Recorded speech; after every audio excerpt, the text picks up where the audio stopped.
وصفة الفايش الصعيدي في البيت. الفايش الصعيدي هو نوع من الخبز المصري الشهير في صعيد مصر. يتميز الفايش بطعمه الحلو ورائحته الجذابة، وهو يصنع من دقيق القمح الكامل والسكر والحليب والزبدة والمحلب.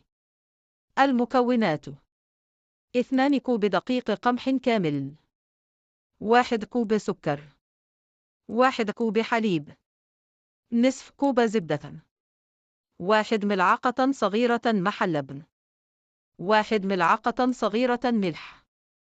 طريقة التحضير: سخن الفرن إلى 200 درجة مئوية.